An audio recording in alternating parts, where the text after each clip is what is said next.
You know what's wild? A guy who was shooting heroin at the age of 12 and robbing people as a teenager now owns taco shops with his name on the sign and has more film and TV credits than most actors will see in 3 lifetimes. Not because he hid his past, but because he used it.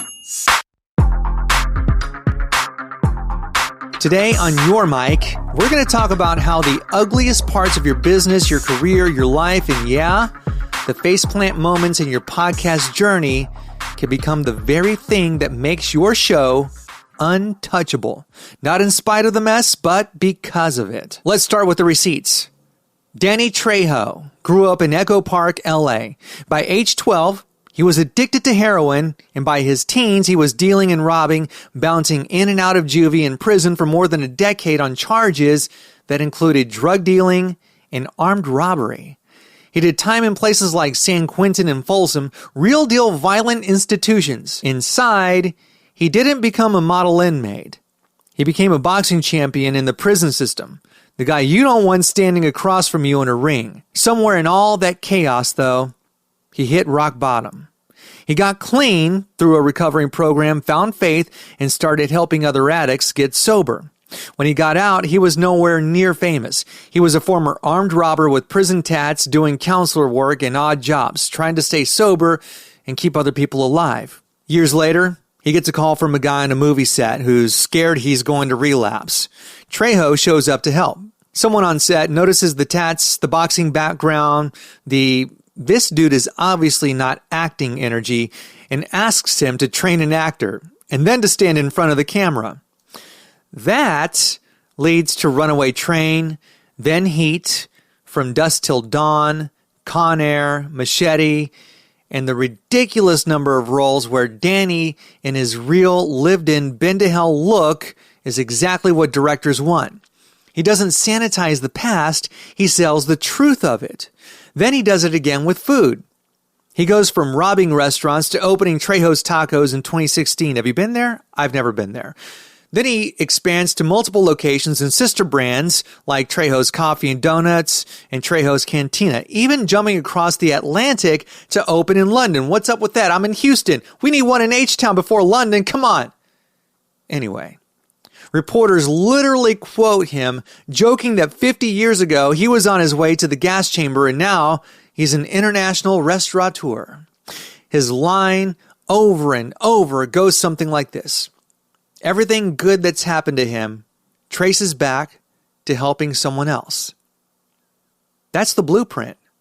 Take the worst parts of your story, stay clean, help people, and keep showing up until the world realizes you're not playing a role. So what does this have to do with your podcast? Everything. Trejo's, quote, brand is built on the exact stuff most people would bury in the backyard and never speak of again. Think about it. Addiction, prison, violence, scars. But that's what makes him unforgettable. That's what makes his restaurants more than just tacos. Your business might have its own version of this. The launch that tanked and almost bankrupted you, the partnership that exploded in public, the product that flopped so hard your team still refuses to say its name. Most founders, they want to power wash that history and pretend they were strategically pivoting. I remember talking to Evan Carmichael, world-famous entrepreneur, one day, and he called it showing the warts. Most people don't want to show the warts. But here's the move. What you're ashamed of is probably what your audience will trust. In other words, they'll trust your warts. Now, back to Trejo. He walks into a room, and when he talks about sobriety and violence and bad choices, nobody thinks, this guy read a blog post. They know he lived it. When he talks about robbing restaurants and now owning them, it's not just some cute metaphor. It's a straight line from then to now. That's the same energy your podcast needs if you want to hit it like a gut punch instead of a LinkedIn carousel. And Lord knows we don't need another bland LinkedIn carousel. So instead of obsessing over polished thought leadership, tell the story of the quarter where you missed every revenue target and what had to die inside of your ego to fix it. talk about firing the wrong client or getting fired by the right one, drag the skeletons out from behind your funnel and put a mic in front of them. In other words, show the warts, show them all. Not every episode should be a confessional. That's not what I'm saying. But if your feed reads like an AI-generated business textbook, you're leaving the only true proprietary asset you have, your scars, off the table. And if you'd like some help crafting a killer show, grab the Speke Podcasting Roadmap. In it, you'll find all the tips, tricks, and tools needed to host your industry's favorite show. Get it at spekepodcasting.com/free resources. That's SPEKE podcasting.com/free resources. Now, let's talk specifically about your podcast. Like, really narrow in on it. You probably have episodes with embarrassing download numbers. I do. You probably have interviews where you overtalk the guest and hated yourself for it. I do. You probably have solo episodes where you sound like you're reading a ransom note. I maybe do? Well, that's your prison yard. If you keep deleting everything that isn't perfect, you're robbing future you of the receipts that prove you earned it. So, here's how to use the quote-unquote bad parts of your show. Mine them for patterns. Go back to the worst performing episodes and actually listen. Where do you lose energy? Where do you ramble? Where does the guest light up and you miss the follow-up? Take notes, not just shame. Build formats out of failure. Did a random rant episode accidentally blow up compared to your scripted ones? Start a recurring segment based on that chaos. Did a technical meltdown force you to do an unedited solo monologue that listeners actually loved? That's a signal. That's not an accident. Tell the story in show. In a new episode, say it out loud. Episode 7, garbage. I almost quit after that. Here's why I didn't, and here's why I changed. That's it. That's what Trejo would call walking back into his old cell in San Quentin decades later, praying, acknowledging where he was and where he is now. Use your worst episode as the proverbial before picture. Keep it live. Put it in your newsletter with a note. Start here if you want to hear how bad I was. Then listen to last week. Everything in the middle is the work. We just got specific, like really specific. Now let's zoom out for a second.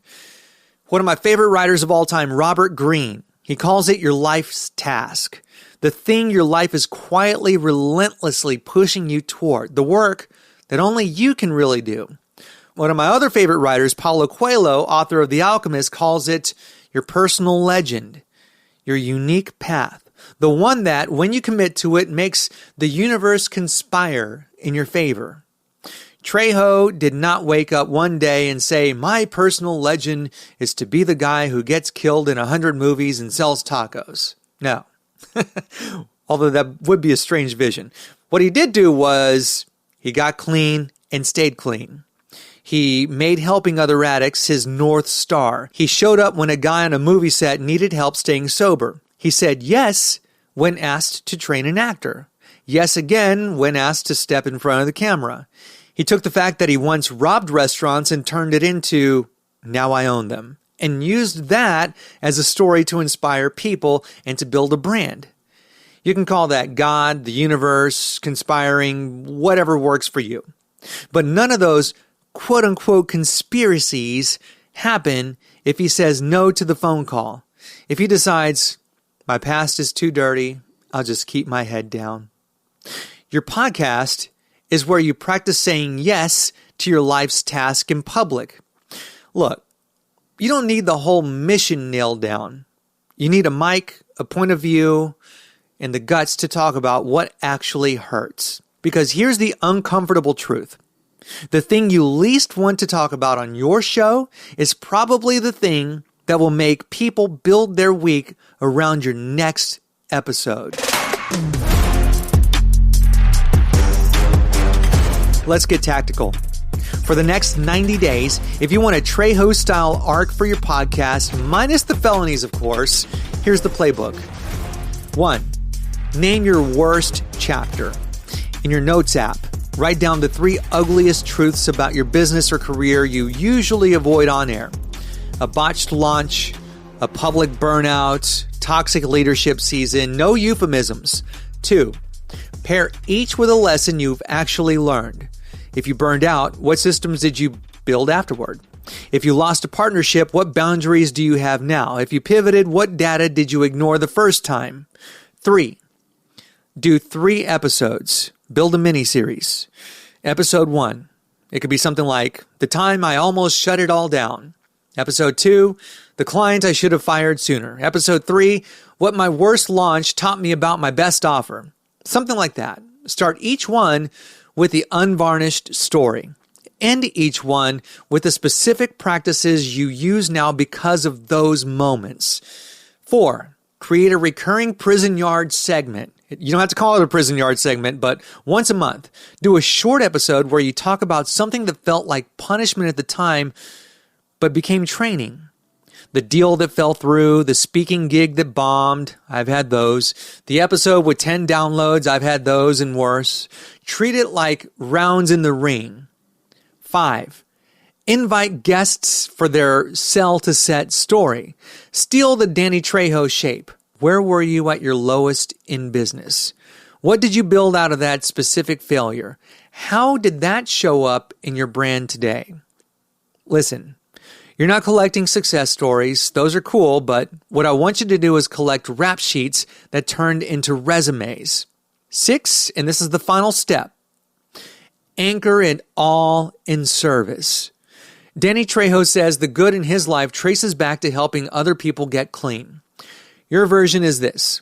Before you hit record on your podcast, ask, who does this help specifically and how? If the answer is, it makes me look smart, then you're off. If the answer is, it'll save someone 2 years of making the same mistake, you're on the right side of the mic. Danny Trejo walks into San Quentin decades after leaving, steps into the cell he used to live in, and prays. Same concrete, same bars, different man. Your podcast can be that kind of full circle moment. Every skipped upload, every cringe episode, every failed show you quietly deleted. I've had those. Trust me, I've had those. More than my fair share, more than I'd like to admit. But that's not proof that you're not cut out for podcasting. That is your training montage. It's what Alex Hormozy would call the Rocky cutscene. That is your prison boxing record. You do not need a clean past to build a powerful show. You need a dirty one you're willing to speak up about with brutal clarity and a commitment to serving the person who's still stuck where you used to be. So here's your homework. Yeah, I'm giving you homework. Before you go chase a new mic, a new logo, a new intro, sit down with the ugliest part of your story and outline just one episode where you tell it straight and then show the listener exactly what you built from it because you're just that damn tough. Hit record. Don't wait for permission. Don't wait to be forgiven. Turn your rap sheet into an RSS feed and let the universe conspire around someone who finally stopped pretending their wounds weren't real. And if you found this episode useful, please share with the podcast host in your life who needs to hear this because it might just help them keep their mic hot. Thanks for listening.